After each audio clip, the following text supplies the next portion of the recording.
What was the relationship between your dad and Joan like during that year? I noticed that after I moved in, it had become a lot more problematic. There was a lot of arguing at that time. Were you there the night that your father and Joan separated? I was. He stated that he wanted a divorce from her at that time. Things were never, I guess, what you would call normal after that. Our tires were getting slashed. There was even an instance where there was a dead animal left in the mailbox for me to find. Yeah, it just was pretty crazy. So you know Mr. Martin because he was a victim in a case you were prosecuting. Who was it that you were prosecuting? Objection. All right, Ms. Foster, who was it that you were prosecuting? Joan Harmon. You became aware of the murders in Pembroke. I did. Can you tell the jury what you personally observed from Joan after those murders occurred? I'd heard about him on TV that day, and she came in. She was supposed to be working at 4 to close, and she came in very excited. And when I mean excited, it wasn't like scared excited, it was excited. She was almost happy excited and said, "Did you hear it?" I'm sorry. You just told us that she was excited and almost happy. Mm-hmm. What did you think about that? I thought it was a strange behavior. Yes, I listened to her a lot because she talked about it quite a bit for several days or weeks. And there were things that were a little concerning. And I'm not trying to ask you the specifics. Right. Did you eventually call the police? I did.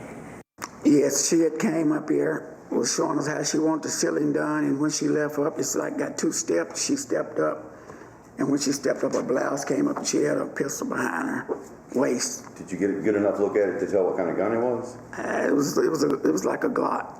What were your observations of Joan in particular? She wanted to be the boss, pretty much of anything and everything. So the judge found that Joan had failed to meet her burden. That's correct. To show that there was a threat of domestic violence. That is correct. Unbelievable day. Unbelievable day. Let's bring in Court TV legal correspondent Julie Janae, who joins us live from Elizabethtown, Kentucky. Also with us tonight, special guest, the attorney who represented Jodi Arias and the author of the book Trapped with Ms. Arias, Kirk Nurmi. Great to see everyone. Julia, what a day. Day one of the defense. They're on the offensive. It's like we're prosecuting Joan Harmon in that courtroom. We were hearing about her more times than we heard during the Commonwealth's case, and she came up a lot then, but these jurors are engaged. They're taking their notes. They, I bet, are expecting to hear from Joan Harmon because they don't know she won't be taking the stand because she successfully pled the Fifth in front of this judge. They won't be hearing from her, but the defense is putting up a lot of information about her.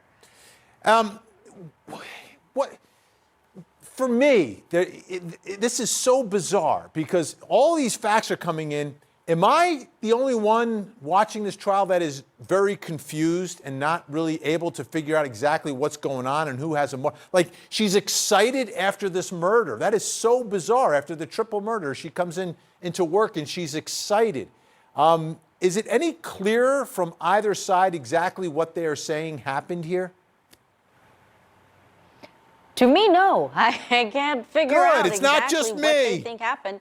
It's not just you, Vinny. It's a really tough case where no one wants to get too specific. The defense doesn't have to get specific. They just have to raise reasonable doubt, which I think they're doing a pretty good job of it. The prosecution has the burden to lay out what happened. We don't have the specifics of what happened if Kit Martin was, in fact, the one who killed these 3 people. And we're still not getting a clear picture if it was Joan Harmon, how she carried this out. But again, the defense does not have to go the extra mile to lay that out. They just have to insinuate, which they are doing all day. Oh, absolutely. All right, Kirk Nurmi, your thoughts tonight about the defense being on the attack and being very specific about who they're pointing the finger at here, which is his ex-wife through all of these witnesses. Is there any danger in the defense doing that? I don't think so. I think it's a gold mine, Vinny, for the defense. Look, they've got all these issues with Joan Harmon, and I think it allies the confusion to unite behind the flag of Joan Harmon, point the finger directly at her and say, yeah, it's possible our guy did it. Maybe he had a motive, but look at this person. Isn't she much more probable? Isn't she the one really behind this? And we heard so many brilliant witnesses echo how exactly Joan Harmon could be behind it. I think that cuts through the confusion, and it gives the jury a person to point their finger at.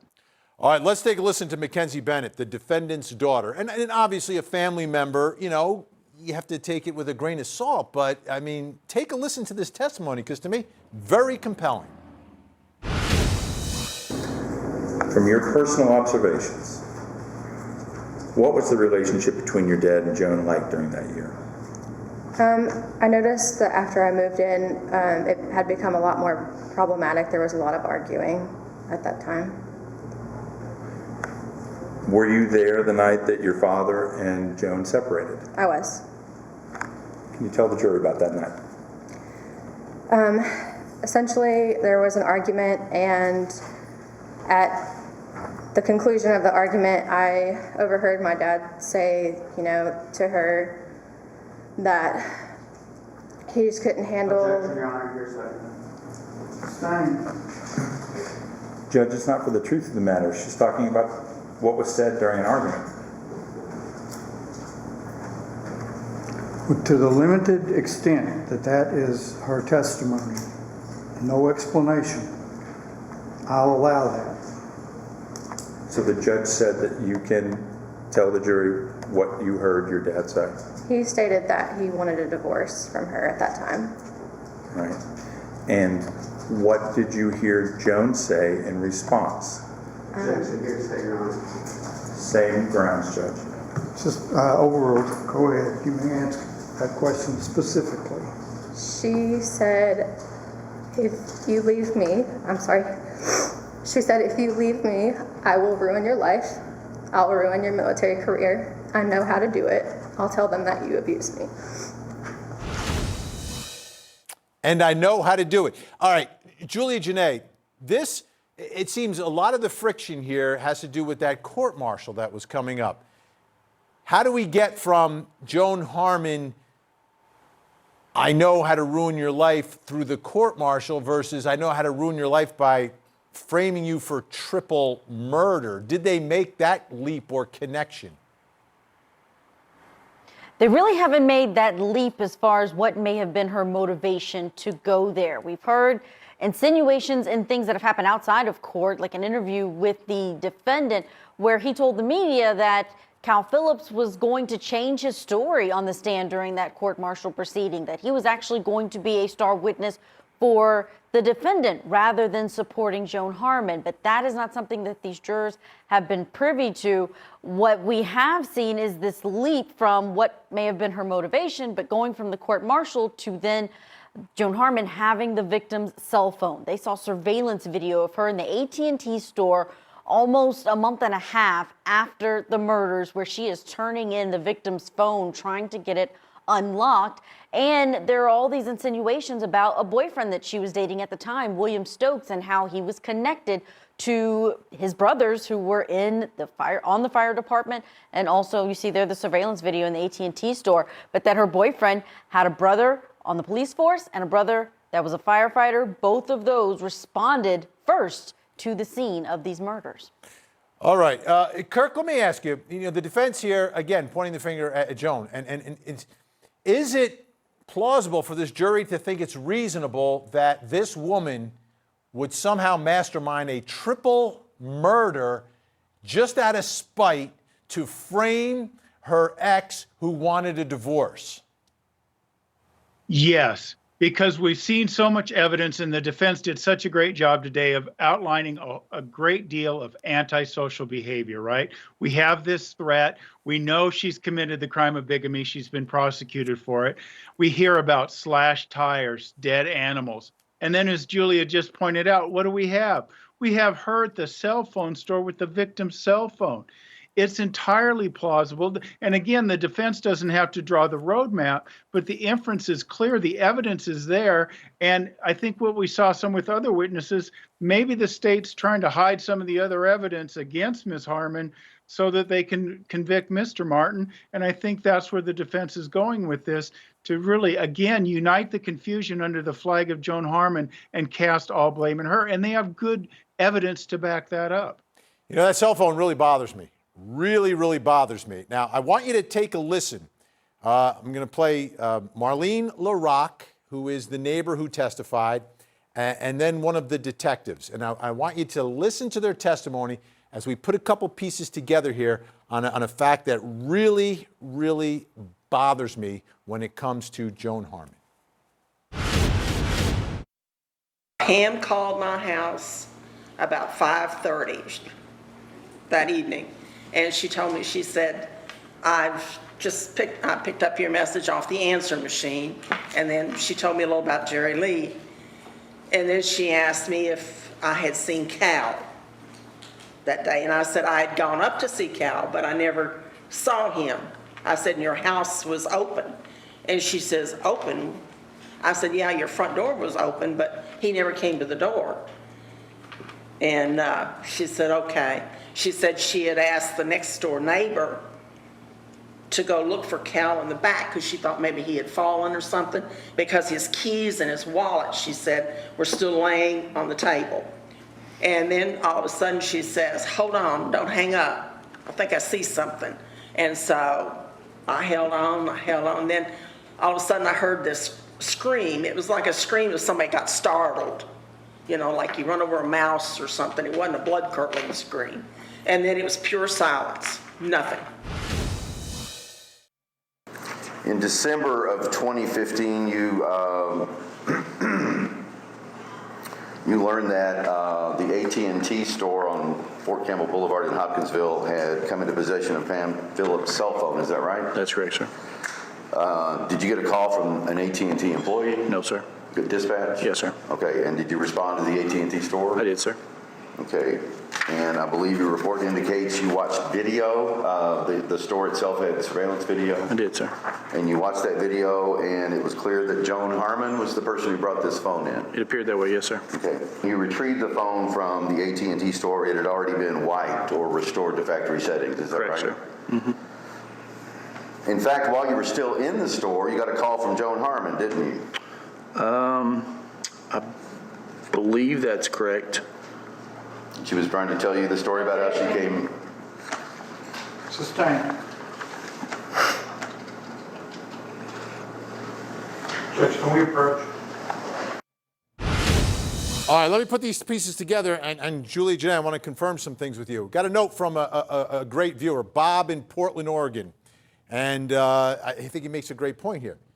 If she's on the phone and then screams, we all think this is the moment that she dies, and then Joan is the one who then has her phone? Like, how does she get that phone? She's got to be at the scene of the murder to get the phone. If, in fact, Pam is on the phone with Marlene LaRock, the neighbor, and then screams and everything goes silent, we're all thinking that's when she gets killed at some point right around there. That's the last time we hear from her.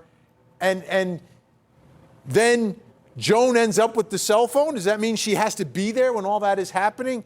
Julie, Janae, what do we know about trying to put those pieces together? I'm going to add one nugget that the jury hasn't heard yet, but we learned it through the pretrial litigation of this case, that Joan Harmon says she found that phone in her yard. We don't know much more, and you heard there was an objection right before the detective was going to tell the jury exactly why Joan Harmon called to explain how she found the phone. That is the biggest question to me in this case. How did she get the phone, and what was her explanation when she went to the AT&T store for being in possession of it? Did she know it was Pam Phillips' phone when she took it in, knowing that they likely could trace where this phone belonged? So similar to the dog tags in this case that happened to be at the crime scene, she may be arguing the same thing, someone trying to frame her leaving the victim's phone in her yard. Kirk Nurmi, I'm thinking if this jury thinks it's like, wow, wait, she's on the phone, she screams, it goes silent, and then all of a sudden, a couple of months later, Joan Harmon has the phone. That means she's got to be there. You're right, Vinny. And think about it. She's got the phone, and then she's calling the officer to see what he's figured out. She's kind of trying to control the situation. You can see this more antisocial behavior out of her. And whether that exact link can be drawn through evidence, the inference is clear that she's involved in this. And the defense has done a good job of painting that inference and taking the blame off their client and towards someone else. Yeah, and it's like I'm waiting for some gas can evidence at this point, Kirk, and I know you know what I mean. This is unreal. All right, let's take a listen to the cell phone expert, Jonathan Reeves, who also testified. Could those two phones have been in the same place? No, absolutely not. They're too far apart, just not just geographically, but by the number of cell sites that are between them.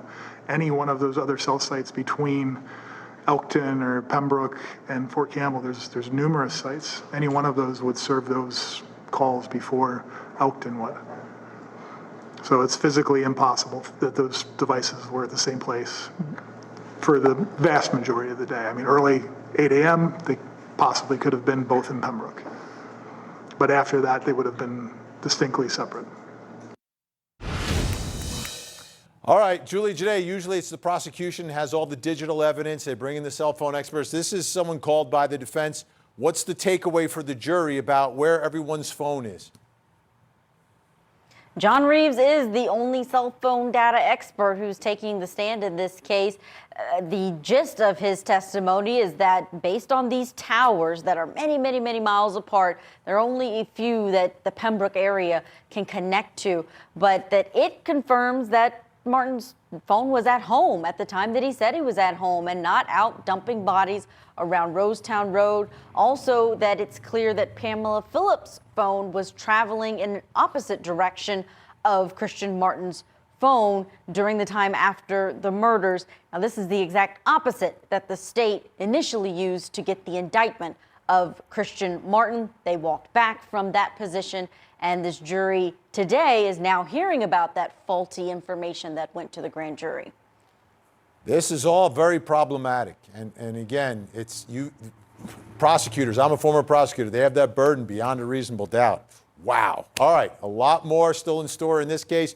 Julie Janae in Kentucky, thank you so much. Kirk Nermy's going to stay with us.